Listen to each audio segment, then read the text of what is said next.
Assalamualaikum warahmatullahi wabarakatuh. Alhamdulillahirabbil alamin, wassalatu wassalamu ala asyrafil anbiya'i wal mursalin sayyidina wa maulana Muhammadin wa ala alihi wa ashabihi ajma'in. Alhamdulillahirabbil alamin. Allahumma salli ala sayyidina Muhammad. Kaum muslimin dimanapun Anda berada, para mahasiswa Fakultas Syariah JYN Palangkaraya yang memprogramkan mata kuliah Usul Fikih 2. Pada hari ini kita akan membahas materi-materi dari mata kuliah Usul Fikih 2 ini. Yang akan kita bahas adalah 5 unsur pokok dalam maqasid asy-syariah. 5 unsur pokok dalam maqasid asy-syariah. Sebelumnya marilah kita bersama-sama membaca basmalah bismillahirrahmanirrahim. Oke, saudara sekalian, apa itu 5 unsur pokok dalam maqasid asy-syariah? Nah, yang dimaksud 5 unsur pokok itu kalau kita kaji dalam kajian maqasid asy-syariah itu disebut dengan usulul khamsah. Usulul khamsah, 5 usul pokok, 5 hal pokok yang harus kita pelihara dalam kehidupan kita ini. Dan itu merupakan hal yang sangat penting atau primer kita pelihara. Apa itu? Nah, di sini sebelum sampai ke situ kita melihat dulu apa-apa yang 5 itu tadi. Nah, para ulama menetapkan bahwasanya ada di sini kita tampilkan dalam slide ini ada 4 ulama. Imam Ghazali yang terlihat secara eksplisit menyatakan bahwasanya beliau yang bahwa kemaslahatan hukum itu bisa disebut maslahah apabila memelihara maksud-maksud syara. Maksud-maksud syara itu adalah bla bla bla bla bla ini. Nah, ini kalau kita lihat bahwasanya terlihat sepertinya Imam Ghazali yang menyatakan 5 unsur pokok ini pertama kalinya. Beliau menyatakan pertama adalah hifzuddin, memelihara agama. Yang kedua, hifzun nafs, memelihara jiwa. Yang ketiga, hifzul akal, memelihara akal. Yang keempat, hifzun nasab atau hifzun nasal, memelihara keturunan. Dan yang kelima, hifzul mal, memelihara harta. 5 unsur pokok ini wajib kita pelihara. Lalu bagaimana dengan tokoh nomor 2, 3, dan 4 ini? Sebenarnya sama 5 hal itu juga yang disebutkan, hanya saja terlihat ada perbedaan di antara masing-masing meletakkan urut-urutannya. Nah, dari urut-urutan yang berbeda di antara para ulama ini meletakkan mana yang lebih dulu, mana yang lebih ini. Bahkan seperti Ar-Razi, coba lihat. Ar-Razi itu yang pertama adalah memelihara jiwa dulu beliau tulis. Memelihara jiwa, memelihara harta, memelihara keturunan, agama, dan akal. Lalu Al-Amidi memelihara agama, jiwa, keturunan, akal, dan harta. Nah, itu akalnya nomor berapa tuh? Nomor 4 kalau Al-Amidi. Kalau Imam Ghazali meletakkan akal di nomor 3. Imam Syatibi lain lagi, akal bahkan terakhir diletakkannya. Bahkan juga Yasir Auda hari ini nanti kita bahas juga meletakkan keturunan atau harta itu diletakkan di tempat yang pertama. Nah, ini menunjukkan bahwasanya perbedaan di antara para ulama meletakkan unsur-unsur ini, urutan-urutan ini menunjukkan bahwasanya kelima unsur ini adalah satu kesatuan yang sangat penting. Jadi tidak ada yang lebih penting dari ini daripada yang lain, kayak gitu modelnya. Nah, agama penting tapi memelihara jiwa juga penting. Nah, gitu loh modelnya. Jadi tidak karena dia merupakan 5 unsur ini tadi, maka tidak ada sebutannya mana yang lebih penting daripada yang penting. Yang jelas kelima-limanya sama-sama penting. Jadi karena sama-sama penting berarti harus sama-sama dilihat kedua-duanya. Kita melakukan peraturan agama tetapi kita mengabaikan jiwa. Nah, itu berarti keliru. Kita lihat juga kita melaksanakan perintah agama tapi lihat juga keselamatan jiwa kita. Nah, ini yang disebut dengan sama-sama meletakkan posisi yang sama pada 5 unsur ini. Karena apa? Karena 4 tokoh ini saja sudah berbeda meletakkan unsur itu tadi. Ini membuktikan bahwasanya kelima-lima hal ini adalah perlu kita perhatikan. Lanjut, kita langsung. Yang pertama, kita kaji dulu dari pemeliharaan agama. pemeliharaan agama. Kita wajib memelihara agama. Misalnya di sini contoh, sholat adalah kewajiban bagi setiap umat Islam. Kedudukan sholat adalah kebutuhan daruriyah, primer. Orang yang tidak sholat berarti sama dengan meruntuhkan agama. As-salatu imaduddin. Sholat itu adalah tiang agama. Faman aqamaha faqad aqamad-din wa man tarakaha faqad hadamad-din. Barang siapa melaksanakan salat maka mendirikan agama. Barang siapa yang tidak melaksanakan salat berarti meruntuhkan agama.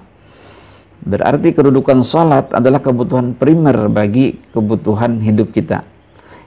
Karena dia termasuk hifzuddin. Tidak salat, status seseorang sangat dipertanyakan. Bahkan bisa jadi bukan termasuk Islam lagi. Nah, itu pertama. Itu kebutuhan daruriyah, disebut kebutuhan primer. Itu ya, kebutuhan primer. Kita sudah membahas tentang pembagian-pembagian maqasid syariah. Kemarin kan ada daruriyah, hajiyah, tasiniyah. Nah, selanjutnya pada tingkat kebutuhan hajiyah, demi terlaksananya sholat ini dengan baik, berarti dibutuhkan berbagai fasilitas seperti masjid atau musalla, atau bahasa kita itu langgar dan segalanya. Tanpa masjid pun sholat bisa dilaksanakan. Bahkan dimanapun asalkan tempatnya suci, sholat dapat dilakukan. Tetapi hanya menyulitkan. Artinya di mana aja kita bisa sholat sebenarnya. Sebenarnya kita bisa sholat, tetapi menyulitkan bagi yang melaksanakannya. Akhirnya karena tidak ada masjid, tidak ada tempat, jadi susah untuk masing-masing masyarakat Islam berkumpul. Nah, itu menyulitkan bagi terhubungnya silaturahim, komunikasi antar umat Islam. Dengan adanya masjid, tempat musalla, surau, langgar dan segalanya, maka masyarakat muslim dengan mudah bertemu, paling tidak bersilaturahmi di waktu mau salat. Nah, ini menyulitkannya adalah tingkat pelaksanaan, dalam artian menyulitkan dalam untuk berkomunikasi. Nah, tapi tanpa masjid pun bisa. Untuk kebutuhan primernya seseorang yang penting melaksanakan sholat, gitu. Tapi untuk kebutuhan sekundernya diperlukan masjid. Namun tanpa masjid pun masih bisa. Kira-kira bisa dipahami ya. Ini kan ada kebutuhan daruriyah, primer, sekunder, tersier tadi. Nah, kebutuhan tersier atau tahsiniyah adalah masjid tadi difasilitasi dengan berbagai hal seperti ruangan yang luas, tempat wudhu yang nyaman, memadai, ada kipas anginnya, bahkan AC dan sebagainya, sehingga orang pengen berlama-lama tinggal beribadah di masjid. Nah, dari sini artinya ketika kita melihat satu persoalan, kita mengkaji mana daruriyah, mana hajiyah, mana tasiniyah, mana primer, sekunder, tersiernya. Contoh dalam sholat, gitu. Saya ulangi lagi, sholat itu penting, harus dilaksanakan. Kalau tidak sholat, maka status keimanan seseorang itu dipertanyakan. Karena sholat adalah kebutuhan primer, daruriyah.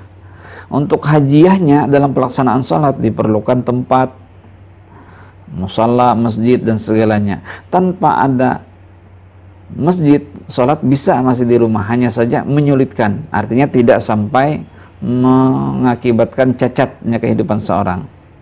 Jadi untuk mengukur ini perlu lagi Anda kembali ke pengertian daruriyah, hajiyah, tasiniyah itu. Apa itu daruriyah? Daruriyah penting, kalau tidak terpenuhi maka cacat bahkan sampai kematian. Berarti cacatnya iman seseorang, hilangnya iman seseorang, itu daruriyah. Hajiyah adalah kebutuhan yang penting juga, tetapi mendukung kebutuhan primer. Apabila tidak terpenuhi, maka dia hanya menimbulkan kesulitan, bukan sampai cacat. Yang ketiga adalah kebutuhan tersier, berarti kebutuhan yang pendukung. Artinya kalau tidak terpenuhi pun tak apa-apa, tetapi kalau terpenuhi itu lebih nyaman, begitu. Nah, ini pemeliharaan agama. Salah satu contoh pemeliharaan agama adalah tentang sholat. Silakan Anda kaji, explore lagi ke dalam persoalan-persoalan yang lain. Oke. Pemeliharaan jiwa misalnya. Contoh pemeliharaan jiwa adalah makan. Makan itu sangat penting. Paling tidak untuk daruriyahnya itu sekali sehari. Sekali sehari. Soalnya gini, kalau orang tidak makan sekali sehari, hari 2 hari sekali makan, itu bisa membahayakan kesehatan, bisa membuat cacat kehidupan, bahkan sampai kematian. Nah, berarti tingkat daruriyah paling tidak orang itu makan sehari dalam tingkat primer. Nah, adapun dalam tingkat sekundernya, makan ini bisa 2 kali bahkan sampai 3 kali sehari makannya. Itu makan untuk makan gitu ya, untuk penjagaan pemeliharaan jiwa.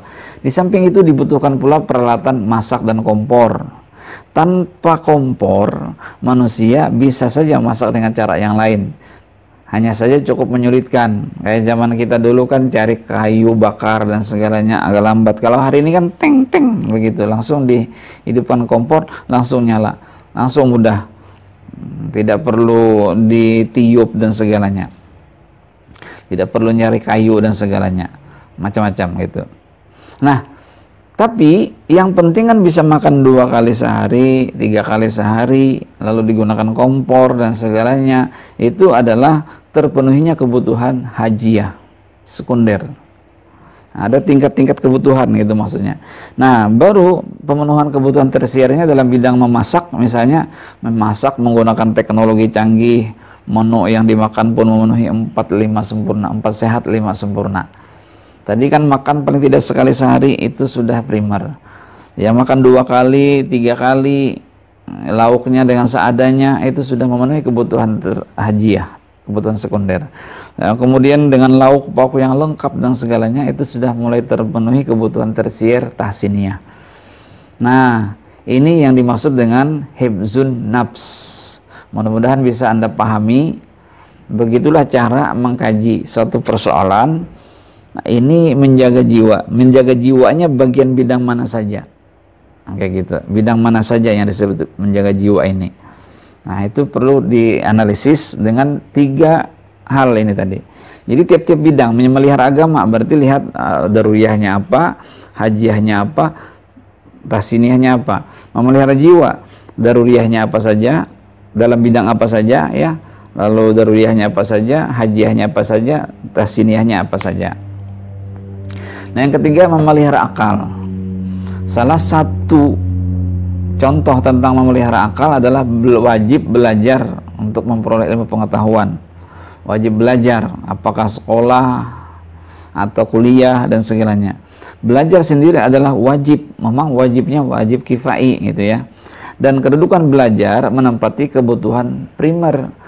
Tapi belajar bagi setiap orang, belajar dalam artian mungkin belajar misalnya membaca begitu, belajar membaca itu wajib karena dia memenuhi kebutuhan primer. Kalau tidak bisa membaca gimana gitu, akan mengalami cacat, kan cacat dalam artian cacat berarti tidak buta huruf kan gitu kan, tidak bisa sama sekali. Nah, berarti kebutuhan primernya tidak terpenuhi kalau tidak belajar ini tadi, tidak belajar membaca misalnya. Maka belajar membaca itu adalah kebutuhan primer. Sama mungkin seorang istri mungkin belajar memasak itu adalah kebutuhan primer.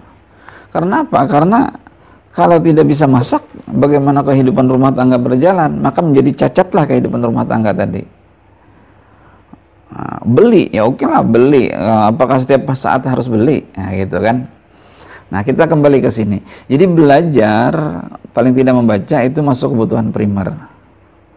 Belajar yang masuk kebutuhan sekunder adalah misalnya belajarnya punya ruang, punya kelas, punya meja, ada papan tulis dan segalanya. Tanpa kelas, tanpa meja, tanpa ruang, tanpa apapun bisa sebenarnya. Bahkan dahulu kala di zaman Thales, filosof Thales dulu belajarnya di bawah pohon. Itu disebut dengan lembaga pendidikan, walaupun di bawah pohon-pohon itu sudah belajar. Bahkan mungkin hari ini pun juga ada teman-teman belajar, ada tempat di hutan belajar misalnya seperti itu. Hanya saja memang ketika kita memerlukan alat-alat teknologi dan segalanya, memerlukan kelas, memerlukan tempat, ruang dan segalanya, proses belajar, meletakkan sesuatu. Dan kalau tidak ada ini berarti menyulitkan begitu. Namun yang penting belajarnya, itu kebutuhan primer. Yang kedua adalah kebutuhan sekundernya, itu adalah perlu meja ini tadi ya. Nah, kalau tidak terpenuhi, tidak sampai mengakibatkan cacat, tapi hanya menyulitkan. Nah, tingkat tahsiniyahnya, tingkat kebutuhan tersiernya adalah lengkapnya fasilitas ruang belajar, berikut pula dengan desain ruang ilmu pengetahuan dan macam-macam. Nah, ini untuk belajar. Akal, pemeliharaan akal ini banyak sebenarnya kita gunakan. Misalnya meneliti, maka penelitian dalam tingkat daruriyah apa saja, nah, gitu. Akal juga belajar agama, nah, kan bisa memelihara akal misalnya tentang supaya manusia ini tidak terdoktrin atau tidak dicuci otaknya, itu termasuk pemeliharaan akal. Jadi banyak persoalan-persoalan yang kita ini. Atau misalnya memelihara akal adalah salah satunya selalu berpikir positif, memelihara akal supaya tidak suka menggunjing orang lain, memelihara akal supaya selalu berprasangka baik dengan Allah Subhanahu wa taala.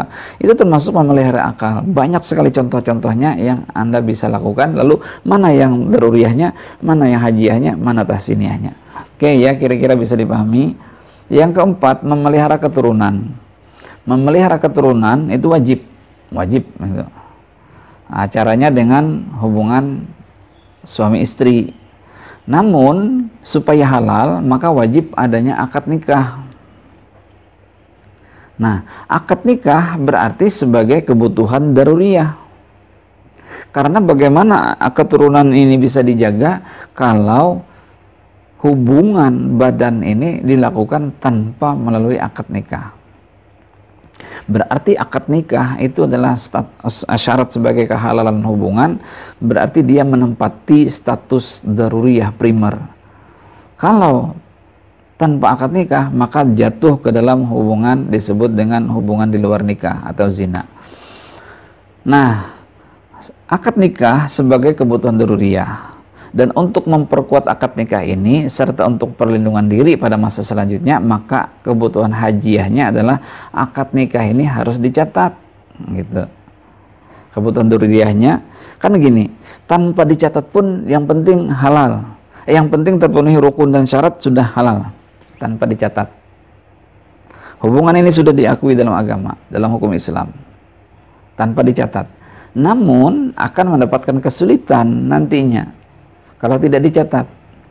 Nah, kebutuhan daruriyahnya sudah terpenuhi, tapi kebutuhan hajiahnya belum terpenuhi. Karena kalau tidak dicatat akan menemukan kesulitan nanti. Bahkan mungkin pencatatan ini juga akan menempati posisi yang primer. Karena apa? Karena tanpa bisa dibuktikannya status hubungan pernikahan, maka status ahli waris itu dipertanyakan, tidak bisa diteruskan, diragukan mereka adalah sebagai ahli waris ini dan itu. Karena apa? Karena tidak ada bukti legalitas menyatakan ini adalah orang tuanya atau anak dari yang meninggal misalnya. Nah, berarti pencatatan akad nikah ini juga menempati hari ini di samping sebagai posisinya berada di tingkat sekunder dan mungkin jadi nanti di tingkat primer. Kemudian, adapun untuk kebutuhan tahsiniyah adalah akad nikah itu diselenggarakan secara meriah, mengumpulkan keluarga besar, handai taulan dan segalanya. Nah, ini lagi kita kadang-kadang terbalik memahami. Kadang-kadang resepsi pernikahan itu luar biasa, meriahnya segalanya. Padahal itu berada pada tingkat tahsiniyah. Kita memang tidak menyalahkan kalau orang punya kemampuan untuk melakukan itu, memenuhi itu, mengundang orang, melaksanakannya meriah dan segalanya, luas lah, tersebar di mana-mana dan segalanya. Tak masalah karena dia memiliki kemampuan. Tapi kalau bagi orang yang tidak memiliki kemampuan untuk itu, tentunya jangan dipaksakan. Karena itu adalah memeriahkan ini tadi adalah bagian dari tahsiniyah, bukan yang primer atau bukan juga yang sekunder. Yang penting itu kan, nah makanya perlu ada pemahaman mana yang diprioritaskan dari hal-hal yang lebih penting. Kalau sampai terutang ke sana kemari setelah pelaksanaan resepsi baru menyadari betapa besarnya utang yang harus dibayar, Nah, berarti itu kan menimbulkan kemudaratan. Sementara dalam hukum Islam disebutkan darul mafasidi muqaddamun ala jalbil masalih. Menolak satu kemudaratan itu lebih diutamakan daripada mengambil kemaslahatan. Maslahatnya oke lah, maslahat waktu kemarin rame, dipuji orang, dilihat orang, wah ini pelaminannya luar biasa dan segalanya. Mantap, hidangannya luar biasa, sana sini ada macam-macam rupa-rupa. Nah, tetapi kemudaratan setelahnya itu kita yang menyandangnya. Nah, ini yang bermasalah dalam kehidupan kita. Oke, lanjut. Pemeliharaan yang kelima itu adalah harta. Contoh pemeliharaan harta sebagai kebutuhan daruriyah adalah wajibnya seseorang itu bekerja untuk memenuhi kebutuhan hidupnya dan tanggung jawabnya. Gak mungkin orang tidak bekerja kan? Paling tidak untuk menghidupi kehidupannya. Masa di usia yang sudah tua dia tidak punya pekerjaan, tidak bekerja, tidak memiliki penghasilan, masih menengadah kepada orang tua, siapa yang mau ngasih dia kalau tidak bekerja? Berarti bekerja ini adalah menempati posisi yang sangat penting. Karena apa? Karena mungkin kita akan dicap orang sebagai orang yang malas, orang yang tidak bisa berkreativitas kalau tidak punya pekerjaan. Berarti minimal dia punya penghasilan, baru dia disebut sebagai manusia. Begitu. Nah, berarti bekerja adalah menempati posisi yang daruriyah, sangat penting. Namun sekecil apapun pekerjaan, yang penting sah dan halal, itu juga penting. Artinya tidak semua pekerjaan juga yang harus bisa kita lakukan. Yang penting walaupun kecil tapi sah dan halal itu. Nah, untuk membantu kelancaran pekerjaan yang dilakukan dibutuhkan alat atau peralatan lainnya. Nah, peralatan-peralatan waktu bekerja itu menempati posisi yang daruriyah. Seorang petani, maka kebutuhan bekerjanya adalah cangkul misalnya. Maka mengadakan cangkul itu adalah primer. Tapi untuk sampai ke sana dengan alat yang lengkap, sampai ke sawahnya, naik motor misalnya apa, nah itu sudah menempati kebutuhan hajiyah. Tanpa naik motor pun dia sampai, hanya saja memang mungkin agak sulit begitu. Yang kedua, misalnya dia punya cangkul, harusnya juga punya sekrop misalnya kan. Tanpa ada sekrop pun, yang penting ada cangkul sudah bisa. Yang penting kebutuhan primernya dapat terpenuhi, dia bisa bekerja. Nah, untuk melengkapi alat-alat untuk mendukung pekerjaannya ini tadi, maka itu menempati pada posisi kebutuhan hajiyah sekunder. Nah, kalau tidak terpenuhi hanya menyulitkan saja. Nah, kebutuhan tersiernya mana? Kebutuhan tersiernya atau kebutuhan tahsiniyahnya adalah terpenuhinya lengkap fasilitas kerja dengan target-target yang ditentukan. Oh, nyaman udah gitu. Ibaratnya kalau petani dia udah naik membersihkan lahannya tidak pakai tenaga manual lagi, udah pakai mesin. Bahkan mesinnya tidak didorong lagi, tapi kita yang berada di atas mesinnya itu pakai seperti itu. Itu lebih memudahkan. Atau mungkin sebagai seorang macam-macam lah, sebagai guru ini sudah punya fasilitas yang luar biasa, ada alat pembelajaran yang lengkap dan segalanya, itu sudah terpenuhi pembelajaran, sudah terpenuhi dalam proses bekerjanya sebagai seorang guru. Nah, barangkali saudara-saudara bisa mempertimbangkan mana yang daruriyah, hajiyah, tahsiniyah.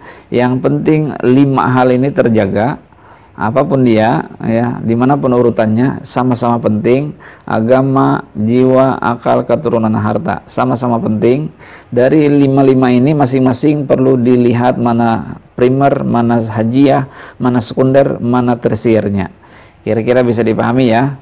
Mudah-mudahan bisa dipahami. 5 hal ini juga menjadi metode, menjadi alat untuk menganalisis suatu persoalan. Persoalan hari ini misalnya kan, anggaplah COVID-19 ini. Apakah melihara agama dengan sholat Jumat di masjid berkumpul, atau melakukan pelaksanaan kegiatan keagamaan yang lain, atau juga melihara harta? Nah, 2 ini sama-sama harus melihara jiwa. Dua ini harus dilihat. Dalam kondisi darurat seperti ini, maka tentunya memelihara jiwa itu adalah lebih penting. Karena dengan sehatnya kita terhindar dari penyakit, maka insya Allah di waktu yang lain kita bisa melaksanakan salat Jumat bersama-sama, atau melakukan pelaksanaan sholat-sholat yang lainnya. Nah, oke, kita melihat lagi bagaimana 5 unsur pokok dalam maqasid syariah menurut Jasir Auda. Kenapa saya milih Jasir Auda? Karena pengkaji maqasid syariah yang terkini itu adalah Jasir Auda. Beliau lebih mengekstensifikasikan. Nah ini, beliau lebih memperluas kajian maqasid syariah itu tidak hanya masuk dalam lingkup individu, tetapi sudah harus maqasid syariah itu bisa kita jadikan untuk menganalisis persoalan-persoalan publik gitu. Tidak hanya untuk individu tetapi untuk publik. Artinya maqasid syariah ini tidak hanya maslahatnya untuk individu kita sendiri tetapi untuk semua orang. Bagaimana? Misalnya dalam maqasid tabel yang di atas, yang di sebelah sana, maqasid syariah klasik sebutannya. Yang kedua maqasid syariah kontemporer. Nah, misalnya Jasir Auda menyatakan dalam pemeliharaan jiwa atau pemeliharaan keturunan, hifdzun nasal. Hifdzun nasal tadi kan kita agak lebih individu. Nah, sekarang menurut Jasir Auda bahwasanya sesuatu yang pekerjaannya berorientasi untuk melindungi keluarga itu termasuk hifdzun nasal. Misalnya membuat peraturan perlindungan anak, peraturan tentang penghapusan kekerasan dalam rumah tangga, peraturan tentang misalnya pokoknya untuk melindungi institusi keluarga, itu adalah termasuk hifdzun nasal. Termasuk juga misalnya kita peduli dengan orang miskin, peduli dengan orang yang tidak memiliki apa-apa, lalu kita membantu mereka, itu adalah termasuk hifdzun nasal, memelihara keturunan. Kira-kira bisa dipahami ya. Jadi luas ternyata maqasid syariah ini bisa kita jadikan sebagai alat analisis pada persoalan-persoalan dalam hukum Islam. Nah, yang kedua, hifzul akal, memelihara akal. Kalau dalam contoh klasik itu tadi kan bisa belajar, atau dalam contoh klasik yang lain tidak boleh minum minuman keras. Itu kan lebih individu. Nah, sekarang bagaimana pola pikir melakukan riset ilmiah, melakukan penelitian terhadap berbagai macam hal, mencari ilmu pengetahuan, menghindari upaya-upaya untuk meremehkan kerja otak, cuci otak dan segalanya. Pokoknya akal ini harus kita tempatkan pada posisinya yang pas, kemudian kita jadikan untuk mengembangkan segala hal apa saja yang ada di dunia ini. Nah, itu termasuk perlindungan akal, hifzul akli, hifzul akal. Itu. Yang ketiga, perlindungan jiwa, hifzun nafs, menjaga dan melindungi martabat manusia. Artinya dengan ada hak-hak asasi manusia, aturan-aturan hak asasi manusia, menghormati kebebasan orang lain, melindungi macam-macam keinginan orang lain, melindungi dia bekerja, perlindungan konsumen, atau bahkan mungkin seperti undang-undang lalu lintas. Kenapa kita harus pakai helm? Kenapa kita harus mentaati aturan lalu lintas itu? Itu semuanya adalah kaitannya jika kita kaitkan dengan 5 unsur ini termasuk hifzun nafs. Nah, maqasid syariahnya hifzun nafs, memelihara jiwa. Jadi lebih luas bahasan maqasidnya ini dikaji melalui teori yang dikembangkan oleh Jasir Auda ini. Jadi tidak hanya untuk individu, rumusnya kayak gitu, tapi untuk lebih institusi, lebih untuk ke publik gitu. Hifzuddin, menjaga, memelihara, menghormati. Jadi hifzuddin tadi tidak hanya sholat saja, tetapi termasuk memelihara kerukunan antar umat beragama, memberikan kebebasan kepada pemeluk untuk melaksanakan ibadahnya masing-masing. Itu termasuk hifzuddin. Hifzuddin. Kemudian perlindungan harta. Nah, kepedulian sosial, perhatian pada pembangunan dan pengembangan ekonomi, mendorong kesejahteraan manusia, menghilangkan antara jurang miskin dan kaya. Upaya-upaya yang dilakukan seperti itu adalah termasuk pemeliharaan akal, pemeliharaan harta. Pemeliharaan harta. Nah, jadi terlihat ya, mungkin Anda sudah bisa merasakan ada perbedaan maqasid klasik dengan maqasid kontemporer. Nah, kita hari ini, di zaman hari ini, yang hidup di zaman kontemporer, harus mengaplikasikan bagaimana maqasid syariah ini supaya bisa kita aplikasikan dalam kehidupan modern dan bisa mengkaji, menganalisis yang lebih luas lagi persoalan-persoalan lain. Tidak hanya dalam bidang hukum Islam, bahkan dalam bidang pendidikan, bidang ekonomi, dalam bidang peranata sosial lainnya bisa kita manfaatkan untuk kita jadikan sebagai alat analisis. Makanya maqasid syariah dalam mata kuliah kita ini dijadikan sebagai metode penetapan hukum Islam. Barangkali demikian saudara-saudara perkuliahan kita. Terima kasih atas perhatiannya. Mudah-mudahan ada manfaatnya. Mudah-mudahan hal ini bisa dipahami dan bisa kita praktekkan dalam menganalisis suatu persoalan kajian kita. Terima kasih. Kita akhiri sama-sama baca hamdalah. Alhamdulillahirabbil alamin. Assalamualaikum warahmatullahi wabarakatuh.